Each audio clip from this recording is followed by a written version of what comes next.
Hey, what's up? I'm Michael.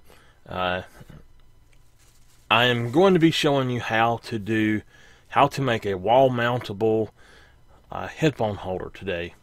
And I can't show the whole thing. I'm not going to actually do the woodworking and all of that stuff. I'm going to show you the product that I have created, and I'm going to tell you how I done it. I've had a lot of people ask me when they saw the picture how I done it, and it's really easy to do. What you will need is, let me see, this is a it is actually 1 1/4 of an inch across, and I believe it's about the fourth mark on my ruler as the center point in the dowel. What you need, a dowel that is this size. It is, like I said, it's 1 1/4 across. I believe it's actually supposed to be a 1 1/2 inch dowel. The base here is actually a 1x6, and you cut it in 3-inch strips. Okay, so all you do is you cut this at 5 inches long. So this is 5 inches. This is 5 1/2 inches. This is 3 inches. And then you drill 3 holes in it. And you drill 1 hole in this. And what you do is you make 2 countersinks. One here and one here. And then on the back, right in the dead center, you make a countersink as well. These are from this edge in 3/4 of an inch in, and from this edge in, I believe, let me make sure I've got my measurement right, it is 1 1/2 inches in. I actually sort of got mine off just a little bit. I got them off center. It's this one here that's off. This one here and this one here match up perfectly on the back. And you do the same thing right in the center on the back. And the measurement on that, again, is 1 1/2 in from the side here. And it is 2 3/4 going this way. Just countersink them, and then take for these on this side here, you don't do anything else with these after you countersink them. You're going to use those to mount them to your wall or your desk. If you have a desk that has a side face on it, then that's what I mounted mine to. Now, the other thing here, where you go through, you want to make this hole bigger, because this is a 3-inch wood screw. It's one of the black wood screws that come in the big boxes of wood screws that carpenters use. And I bought those at Home Depot. I bought all of the wood at Home Depot. And what you do is you go through with a ruler or a square, and you plot out the center. You draw a line, you draw a line, plot out the center, and right in the center take either a pencil and just mark it somehow. Or what I do is I have what they call a nail punch thing. It's got a spring in the end of it, and you press down, and when that spring releases, it goes wham. Sounds like a hammer hitting, and it puts a hole in it, like an indentation in the wood for you. And that's how I done it.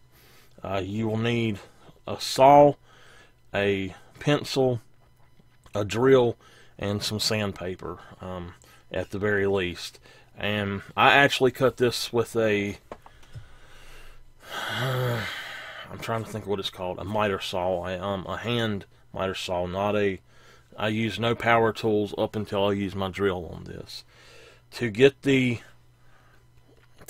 piece cut, if you're not using a saw, like a power saw of some sort, what I done was I actually clamped it into my miter box, and I sawed across it that way. This is too wide So what I done was I actually I marked off the side here where I need it to saw, and I actually, when I marked that off, I took a straight edge that I had. It's the side of an old door that was perfectly straight, and we had cut the door up to get it into the place where it goes. We had to cut an edge off of it because it was too big, and I used that as a straight edge because it's, like I said, it's perfectly straight, and it's about an inch thick, and it works perfect. And I took spring clamps and just clamped that down, and I sawed right beside of it to try to get the best that I could.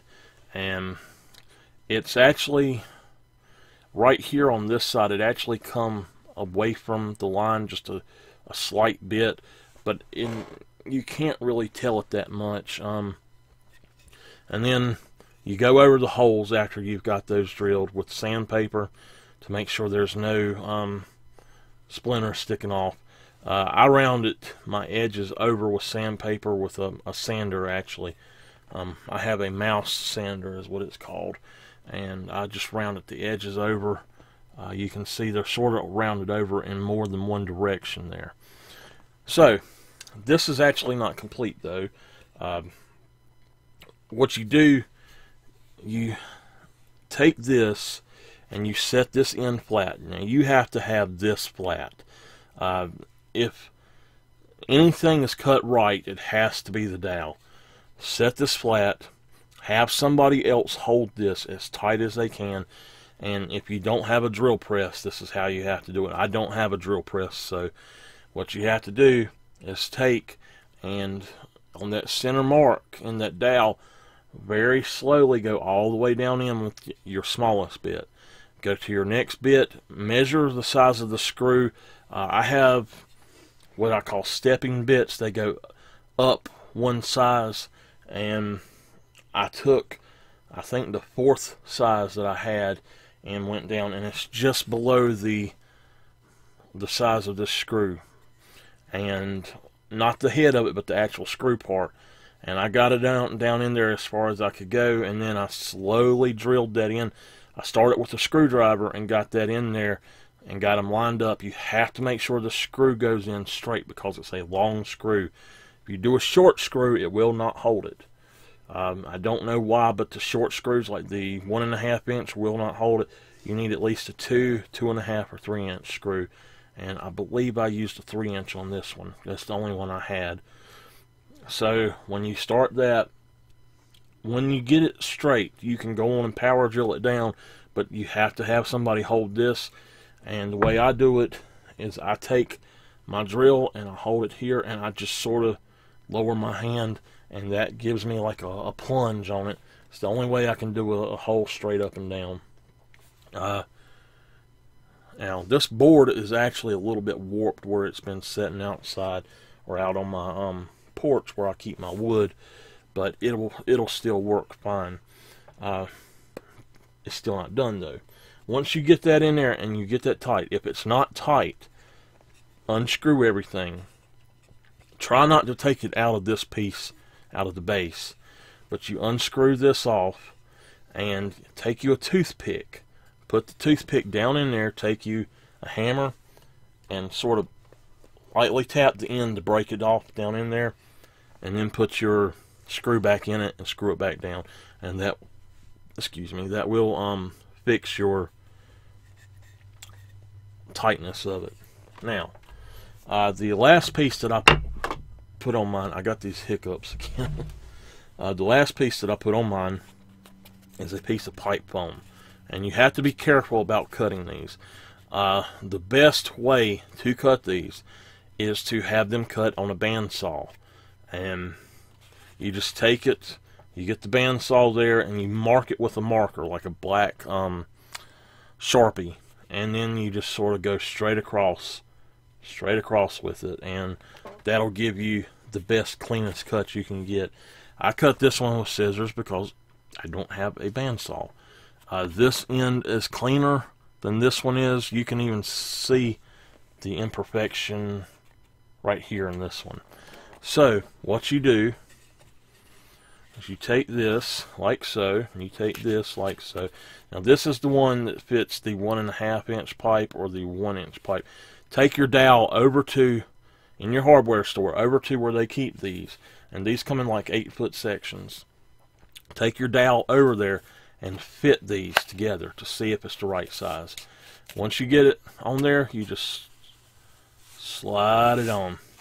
Now get the one that's going to be a tight fit, a snug fit. And I actually ended up cutting that a little bit shorter, I guess. But that's it. That's, if you have headphones that have a, let's see if I can get these here without knocking everything off. You have headphones like these, or anything that has soft padding in them. Excuse me, these are very dusty. I don't use them that much anymore.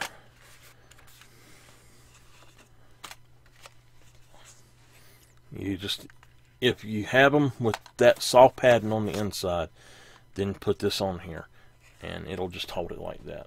Now, you could trim this on off on the end if you wanted to, or you could cut you another piece. It doesn't matter. This should also be 5 inches long. And I can't show you, but if you go to, I might be able to show you actually. Give me a second to check out some of my stuff over here. I should have something to put on the end of it. 1 second.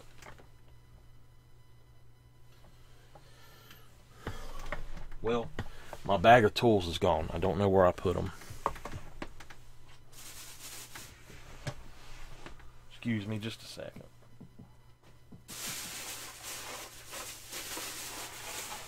Okay.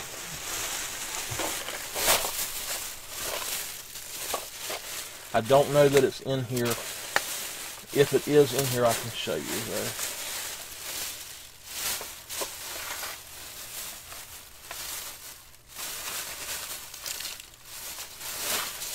But what it is a furniture slider, and yeah, I don't have it in here. It must be, it's got to be somewhere else in here, up here actually. Just got to start going through all my junk and find it. There it is. Okay, so this is a furniture slider like this, and I'm going to sort of pull this off just a little bit. Well, that's not coming off. What you do is, you can see I got this all the way down on here just by me sort of squeezing it and pulling it a little bit. It's actually come on back up to the end of this thing almost all the way, and all you do is you peel off the back of these, and you'll just stick it right on the wood there, and it'll look like that. Since this one is going up really high, I'm not going to waste this on it, but I made this one for Jessica. I have 3 of them for my stuff, but this one, it would look like that from the side. If you make this just a little bit longer, then it'll go all the way up to the edge of it. And this is a, let me find my thing again here. This is 1 3/4 of an inch wide. So I'm not sure what the measurements on the package would be, but the width from side to side is 1 3/4 of an inch, and it should fit right up to the outside of your foam here. So if you go and you look at it in the store, then that's what you should have. Now I will say these are a hell of a lot cheaper at Walmart than they are at Home Depot, but you can't get any of this other stuff at Walmart. So if you want to measure your pipe that you get, and then go find one that's the same size, then that's probably the best thing to do. But when you want to mount it, You just take your 2 screws that will be just long enough to hold it into the wall. It doesn't take much. I mean, headphones are not that heavy, but you want to hold them. You want to set them back to where they'll be like that, and that's pretty much it. So I'm going to go on and put this up, and if you want to see me actually cutting everything and all of that mess, let me know in the comments, and I might make another one on a video for you. If not, then I hope this helps somebody. The board, I have no idea what kind of wood it was. This was about $4 for this. This was about $2 or $1.50 for the foam. It was $3 or $4 for a 4-pack of these. And then the piece of wood itself, I think, was $4. It's a 1x6. It was like 6 foot long or something. Actually, I believe it was probably a lot smaller than 6 foot. I can get 4 more cuts out of it, and I had 3, and they're 3 inches, so I'm going to say that it's probably about 2.5 foot long to start with, maybe just over. Actually, I believe it was a 30. No, it was a 28-inch board, I believe, or a 26-inch board, I think. 27-inch board, actually. It says it was 1x4x28, so it was 27.5 inches. Okay, so that's the actual measurement. I'll put the materials. I'm going to upload a thing I created in SketchUp, Google SketchUp. It's the first thing I ever made, so if the plan doesn't look right to you, then I'm sorry. I'll include that in a link, and I'll upload that, so maybe you can get that and make more sense of it if you need to. Anyway, I hope this helps everybody that asked how I done it, and if you make them, send me a video of it, send me pictures of it, please, to my Facebook or on here or whatever. Just, send me a video or a picture or something. I would really like to see them.